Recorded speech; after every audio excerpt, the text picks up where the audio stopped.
ಇವಾಗ ಸಂಗೀತ ಮತ್ತು ಅವಕಾಶಗಳ ಬಗ್ಗೆನೇ ಮಾತನಾಡಿದ್ರೆ ನಾವು ಎಸ್ ಜಾನಕಿಯವ್ರ ಬಗ್ಗೆ ಮಾತನಾಡ್ತೀವಿ, ನೆನಪಿಸ್ಕೊಳ್ತೀವಿ. ಗಂಗೂಬಾಯಿ ಹಾನಗಲ್, ಭೀಮಸೇನ್ ಜೋಶಿ, ಹಿಂಗಿದೆಲ್ಲ ನೆನಪಿಸ್ಕೊಳ್ತೀವಿ. ಅದರ ಆ ಸಂಗೀತನ ಪ್ರೋತ್ಸಾಹಿಸೋದು ಬಹಳ ಮುಖ್ಯ ಅಂತ ಅನಿಸುತ್ತೆ. ನಾನು ಇತ್ತೀಚಿನ ದಿನದಲ್ಲಿ ಮಾತನಾಡುವಾಗ ಪುಣೆಯ ಒಬ್ಬ ಖ್ಯಾತ ಕಲಾವಿದರು ಇಲ್ಲಿ ಬಂದು ಒಂದು ಕಾರ್ಯಕ್ರಮ ಕೊಟ್ಟು ಹೋಗಿದ್ದರು. ಟಿಕೆಟ್ಗಳನ್ನು ತೆಗೆದುಕೊಂಡು ಅವ್ರ ಕಾರ್ಯಕ್ರಮ ನೋಡ್ತಾರೆ. ಆದರೆ ಅದಕ್ಕೆ ಆಯಾ ರಾಜ್ಯಗಳಲ್ಲಿ ರಾಜ್ಯ ಸರ್ಕಾರದಿಂದ ಹಿಡಿದು ಜನ ಯಾವ ರೀತಿ ಸಪೋರ್ಟ್ ಮಾಡ್ತಾರೆ ಅನ್ನೋದು ಕೂಡ ಬಹಳ ಮುಖ್ಯ ಆಗುತ್ತೆ. ಕರ್ನಾಟಕದಲ್ಲಿ ಯಾವ ರೀತಿಯ ಪ್ರೋತ್ಸಾಹದ ಕೊರತೆ ಇದೆ ಅಂದರೆ ಶಾಸ್ತ್ರೀಯ ಸಂಗೀತಗಳಿಗೆ? ಕರ್ನಾಟಕದಲ್ಲಿ ಪ್ರೋತ್ಸಾಹದ ಕೊರತೆ ಖಂಡಿತ ಇಲ್ವಾ?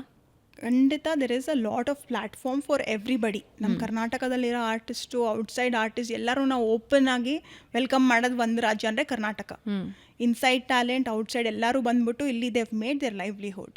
ನಮಗೆ ತುಂಬ ಜನ ಪ್ರಖ್ಯಾತರಾಗಿರೋ ಸಂಗೀತ ವಿದ್ವಾಂಸರು ಇಲ್ಲಿಂದ ತುಂಬ ಫೇಮಸ್ ಆಗಿರೋ ನಮಗೆ ಗೊತ್ತು. ಕರ್ನಾಟಕದ ಒಂದೇ ಅಲ್ಲ, ಎಲ್ಲ ಸ್ಟೇಟ್ಸಲ್ಲೂ ಏನು ನಾನು ಇವಂದು ಕೇಳ್ಕೊಳ್ತಾ ಇರೋದಂದರೆ, ನಾವೊಂದು ಟ್ರೈನಿಂಗ್ ಸೆಂಟರ್ಗಳು ಓಪನ್ ಮಾಡಬೇಕು.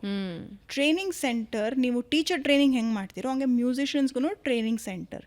ಅದು ಖಂಡಿತ ಸರ್ಕಾರದಿಂದ ಒಂದು ನಮಗೆ ಸಪೋರ್ಟ್ ಬಂದರೆ we can really make a big impact. ಇವಾಗ ನಾನು ಅವಾಗಿಂದ ಹೇಳಿದೆ, ಅವ್ರು ಮ್ಯೂಸಿಕ್ ಟೀಚರ್ಸ್ ಆಗ್ಬೋದು, they can go and perform in events, ಹಾಡು ಹೇಳ್ಬೋದು. ಫಿಲಮ್ ಇಂಡಸ್ಟ್ರಿಲಿ ಕೆಲವ್ರು ಹಾಡು ಹೇಳ್ತಾರೆ, ಕೆಲವ್ರು ಗಿಗ್ಸಲ್ಲಿ ಪರ್ಫಾರ್ಮ್ ಮಾಡ್ತಾರೆ. ಬಟ್ ಇದೆಲ್ಲದಕ್ಕೂ ಒಂದು ಸ್ಟ್ರಕ್ಚರ್ ಕ್ರಿಯೇಟ್ ಆಗೋದು ಹೆಂಗೆ, ನಾವು ಮ್ಯೂಸಿಷಿಯನ್ಸ್ ಜಾಸ್ತಿ ಬ್ರೂ ಮಾಡಿದಾಗ ಆ ಒಂದು ಸಪೋರ್ಟ್ ನಮಗೆ training centre, skill based training centres ಮಾಡೋದ್ರಿಂದ ಪ್ರತಿಯೊಂದು ಗೌರ್ಮೆಂಟು ನಮ್ಗೆ ಆ ಸಪೋರ್ಟ್ ಕೊಟ್ಟರೆ I think it is very impactful. ಆಮೇಲೆ ಎಜುಕೇಷನ್ನಲ್ಲೇ ಒಂದು ಪಾರ್ಟ್ ಆಗಿ NEP ಬಗ್ಗೆ ಏನು ಮಾತನಾಡ್ತಿದ್ರೆ ಅದರ ಇಂಪ್ಲಿಮೆಂಟೇಷನ್, ಅಳವಡಿಕೆ ಬಹಳ ಮುಖ್ಯ ಆಗುತ್ತೆ. NEPಯ ಒಂದು ಅತಿ ದೊಡ್ಡ ಲಕ್ಷಣ ಅಂತ ಹೇಳಿದ್ರೆ ಎನಿ ಕಲೆ, ಯಾವುದೇ ಒಂದು ಕಲೆನ ನೀವು ಉಳಿದ ಸಬ್ಜೆಕ್ಟ್ಗಳ ಜೊತೆ ಒಂದು ಸಬ್ಜೆಕ್ಟ್ ಆಗಿ ತಗೊಳ್ಬಹುದು. ಸೊ ಇವತ್ತು ನೀವು ಸೈನ್ಸ್ ಓದ್ತಾ ಇದ್ದೀರಾ ಅಂತ ಹೇಳಿದ್ರೆ ಸಂಗೀತನೂ ಜೊತೆ ಕಲಿಬಹುದು, ಅಥವಾ ಮ್ಯಾಥ್ಸ್ ಇಂಟ್ರೆಸ್ಟೆಡ್ ಇದ್ದೀರಾ ಅಂತ ಹೇಳಿದ್ರೆ ಅದ್ರ ಜೊತೆಗೆ ನೀವು ಕರಾಟೆ ಆರ್ ಸಮಥಿಂಗ್ ಯಾವುದಾದ್ರೂ ಒಂದು ಸ್ಕಿಲ್ನ ಕಲಿಬಹುದು. ಆ NEP ಅಳವಡಿಕೆ ಯಾವ ರೀತಿ ಬೆನಿಫಿಟ್ ಆಗುತ್ತೆ, ಯಾವ ರೀತಿ ಲಾಭ ಆಗುತ್ತೆ ಅದರಿಂದ? NEP 2020 ಬಂತು. ಇವತ್ತು ಪ್ರತಿಯೊಂದು ಸ್ಕೂಲಲ್ಲಿ ನೀವು ನೋಡ್ಬೋದು, ಸ್ಕಿಲ್ ಬೇಸ್ಡ್ 6th ಸ್ಟ್ಯಾಂಡರ್ಡ್ ಆದಮೇಲೆ ಮಕ್ಕಳು ಒಂದು ಸ್ಕಿಲ್ ಕಲ್ತ್ಕೊಳ್ಳೇಬೇಕು. It is part of any school you go. So gradually ಬರ್ತಾ ಇದೆ. ಸೊ ಜನ ಅಥವಾ ನಮ್ಮ ಗೌರ್ಮೆಂಟು ಸ್ಕಿಲ್ಸ್ಗೆ ಪ್ರಾಮುಖ್ಯತೆ ಕೊಡ್ತಾ ಇದ್ದಾರೆ. People are getting aware of it, but at what extent are you implementing it? ಅಂದರೆ ಇವಾಗ ಸ್ಕಿಲ್ಸ್ ಡೆವಲಪ್ ಆಯಿತು, ಆ ಸ್ಕಿಲ್ ಡೆವಲಪ್ ಆಗೋರಿಗೆ ಜಾಬ್ ಬೇಕಲ್ವಾ? ಸ್ಕಿಲ್ಸ್ ಡೆವಲಪ್ ಆದರೆ ಸಾಕಾಗಲ್ಲ, ಅದನ್ನು ಇಂಪ್ಲಿಮೆಂಟ್ ಆಗಿ ಜಾಬ್ಸ್ ಬೇಕು. It's a balance you have to do. So skills ನೀವು NEP ಮೂಲಕ ಹೇಳ್ಕೊಡ್ತಾ ಇದ್ದೀರಾ, ಅದು ಹೊರಗಡೆ ಬರ್ತಾರೆ ಮಕ್ಕಳು, ಅವ್ರ ಕೆಲಸ ಏನು ಸಿಗುತ್ತೆ? ನೀವು ಆವಾಗಲೇ ಕೇಳಿದ್ರಿ, ಅವ್ರಿಗೆ ಡಿಗ್ನಿಟಿ ಆಫ್ ಲೇಬರೇ ಇರಲ್ಲ. ನನ್ನ ಮಗ ಪೇಂಟರು, ನನ್ನ ಮಗಳು ಕಾರ್ಪೆಂಟರು, ಬ್ಯೂಟಿಷಿಯನ್ ಕೋರ್ಸು, ಅದಕ್ಕೆ ಎಷ್ಟು ಮರ್ಯಾದೆ ಇರುತ್ತೆ? ಸೊ ಅದಕ್ಕೆ ಗೌರ್ಮೆಂಟೂ ಅವೇರ್ನೆಸ್ ಕೊಡಬೇಕು.